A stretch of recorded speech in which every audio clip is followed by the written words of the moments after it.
the Narmith Empire renowned for their strategic minds and technological prowess. The Narmathians considered themselves the pinnacle of evolution. Their games reflected this superiority. Intricate mental challenges and complex simulations that demanded unparalleled focus and skill. To the Narmathians, these games were more than entertainment. They were a celebration of their advanced nature. On the fringes of their empire, word spread of a peculiar species on a small blue planet. Humans, who devoted significant time and energy to what the Narmathians deemed primitive physical competitions. Intrigued by the idea of lesser beings finding enjoyment in such rudimentary activities, the Narmith High Council decided to observe these so-called sports. Led by Commander Zothrak, a curious yet skeptical leader, a contingent of Narmathians tuned into Earth's broadcasts, eager to witness what they anticipated would be a display of absurdity. Their first encounter with human sports left the Narmathians baffled. The screen displayed a chaotic scene, a group of heavily armored humans colliding with one another in a sport called American football. To the Narmathians, it was a bizarre spectacle of brute force and apparent disorganization. Zothrak, known for his sharp wit and critical eye, scoffed at the sight. "This is what they call a sport? It's a barbaric brawl," he exclaimed, his voice tinged with amusement. The more they watched, the more the Narmathians found themselves entertained, not by the sport itself, but by the notion that these humans took it so seriously. They laughed at the intensity with which the players tackled, ran, and strategized, seeing it as a futile exercise in physicality with little intellectual merit. To them, sports should be about the mind, not the body. Perhaps these humans are good for something after all. Zothrak mused to his subordinates, his tone dripping with condescension. They've created a perfect outlet for their primitive instincts. It's almost endearing in a quaint, unsophisticated way. Despite their mockery, a thought began to form in Zothrak's mind. What if, as a form of amusement, they challenged the humans to a series of games? It would be a chance to showcase the superiority of Narmathian intellect while indulging in light-hearted fun. The idea quickly gained traction among his crew, who were eager to prove their dominance over the humans in yet another arena. Thus, the decision was made. The Narmathians would issue a challenge to the humans, a series of competitions, starting with their own sophisticated games and culminating in a few rounds of Earth's more physical sports. The Narmathians were confident, almost dismissive, as they sent their message to Earth. In their minds, the outcome was a foregone conclusion. They would easily outwit the humans in their games, and if it came down to it, they would humor them in their brutish contests. As the Narmathians prepared for the upcoming challenge, they couldn't help but chuckle at the prospect. To them, it was as if they were engaging in a friendly match with children. Entertaining, perhaps, but ultimately inconsequential. They believed that this would be a moment of levity, a chance to reaffirm their place at the top of the galactic hierarchy. Yet, unbeknownst to them, the humans had a different perspective on their sports, a perspective that would soon challenge everything the Narmathians believed about physical competition and intellectual superiority. The stage was set for a clash of cultures, with the Narmathians oblivious to the true depth of the challenge they were about to face. The challenge was set, and the humans accepted with a mix of curiosity and determination. On Earth, the news of an intergalactic sports competition sparked a wave of excitement. The Narmathians, with their air of superiority, were seen as formidable opponents. Still, the human teams were eager to test their mettle against these alien challengers. It wasn't just about winning. It was about representing Earth's resilience and adaptability. The first event took place on the Narmathian homeworld, a pristine planet of shimmering towers and vast, crystalline landscapes. The humans were awed by the beauty of the alien world, but they were here on a mission. The Narmathians chose their most revered sport to open the competition, a game of mind and strategy known as Narmathian Shift. It was a complex simulation where players manipulated multidimensional constructs in a race to outthink and outmaneuver their opponents. Commander Zothrak led the Narmathian team with confidence. The human team, though quick learners, found themselves struggling to keep up. The Narma-Athians dominated the game with ease, their superiority evident in every calculated move. Zothrak couldn't help but smirk as he watched the humans fumble through the intricate challenges. The first match ended with a decisive victory for the Narma-Athians, reinforcing their belief in their intellectual dominance. But the humans were not discouraged. They were eager to bring the competition to their turf. The next event was a blend of Narmathian skill and human physicality, a zero-gravity obstacle course. Here, the humans began to shine. Their adaptability and quick reflexes allowed them to navigate the course with surprising agility. The Narma-Athians, used to controlled environments, found the unpredictability of human movement difficult to counter. The result was closer this time, with the humans narrowly claiming victory. Zothrak, though slightly irritated, remained confident. The final phase of the challenge would be where the true test lay: human sports. The Narma-Athians had viewed the previous events as mere warm-ups, confident that even in the realm of physical competition, their superior intellect would prevail. Their technology-enhanced bodies, capable of precise movements and enhanced reflexes, seemed perfectly suited for any challenge. The first human sport was soccer, chosen for its global appeal. The Narma-Athians, with their engineered precision, initially kept up, but the human team's fluidity, teamwork, and adaptability quickly began to overwhelm them. As the game progressed, the Narma-Athian strategy unraveled under the relentless pressure of the human players. The fluid nature of human sports, with its constant shifts in pace and strategy, proved challenging for the Narma-Athians, who were more accustomed to static planning and execution. By the time the final whistle blew, the humans had secured another victory, and the Narma-Athians were beginning to realize that physical sports required a different kind of intelligence, one that their technology could not easily replicate. With each passing game, the Narma-Athians' confidence began to wane, replaced by a growing respect for the humans' abilities.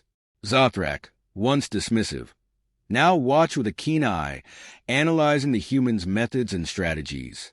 It was clear that these competitions were not just physical contests. They were battles of wit, endurance, and adaptability.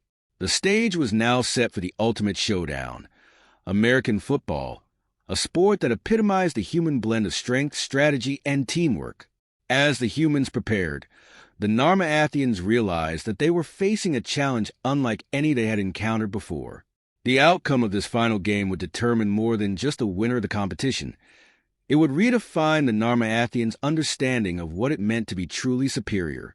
The day of the final challenge arrived, and the atmosphere was electric. The Narma-Athians, now fully aware of the stakes, approached the match with a mix of caution and determination. Commander Zothrak, who had previously dismissed human sports as primitive, now recognized the complexity and strategic depth they entailed. This was no longer a mere competition. It was a test of wills, a battle to determine the true measure of superiority. The human team, a carefully selected group of athletes, stood ready on the field.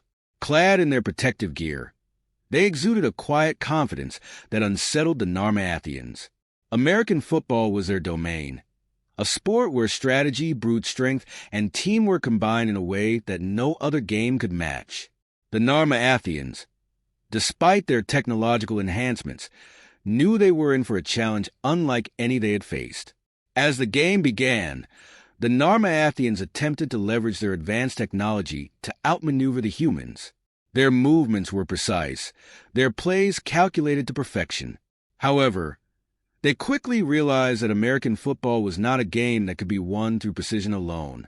The humans responded with raw physicality, their tackles fierce and unyielding, their strategies fluid and adaptable. The first few plays set the tone for the match. The humans, accustomed to the high-impact nature of the game, used their physicality to disrupt the Narma-Athians' plans. A massive tackle by the human linebacker sent a Narmathian player sprawling, the impact reverberating through the field. The crowd roared, sensing a shift in momentum. Zothrak, observing from the sidelines, felt a pang of unease. The humans were not just playing. They were dominating, their every move a statement of intent. As the game progressed, the the Narma-Athians tried to adapt. They adjusted their strategies, using their advanced analytics to predict the humans' next moves. But each time, the humans outmaneuvered them, their plays unpredictable and dynamic. A long pass from the human quarterback sailed through the air, caught expertly by the wide receiver who sprinted past the Narmathian defenders for a touchdown. The humans erupted in celebration, their camaraderie and teamwork on full display. Zothrak watched in growing frustration as the game slipped further out of their control. The Narma-Athians, despite their best efforts, could not keep up with the pace and physicality of the game. The human team was relentless, their strategy a blend of calculated risk and sheer force. It was a style of play that the Narma-Athians could not replicate, no matter how advanced their technology. In the final quarter, with the score heavily in favor of the humans, the Narma-Athians made a last desperate push. They attempted a complex play, using their enhanced abilities to create a gap in the human defense. For a moment, it seemed as though they might succeed. But just as the Narmathian player reached the end zone, he was met with a brutal tackle, the human defender slamming into him with incredible force. The ball was knocked loose, and the humans recovered it, sealing their victory. The final whistle blew, and the humans celebrated their hard-earned win.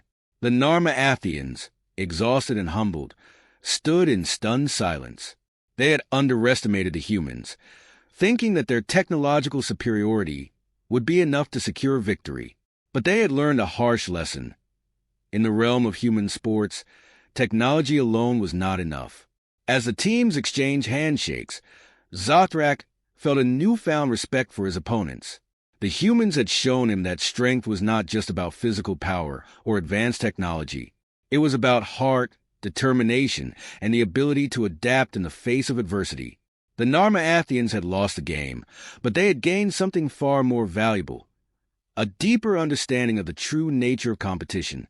The stage was set for a new chapter in intergalactic relations, one where mutual respect and understanding would replace arrogance and superiority. The Narma-Athians had been defeated, but in their defeat, they had found a new path forward. The game was over, but its impact resonated far beyond the field. As the crowds dispersed and the adrenaline faded, both humans and Narma-Athians found themselves reflecting on what had just transpired. The victory had been decisive, yet it was the aftermath that would leave the most lasting impression. Commander Zothrak, still processing the defeat, stood quietly at the edge of the field. His confidence, once unshakable, had been deeply challenged. He had entered the competition certain of his species' superiority.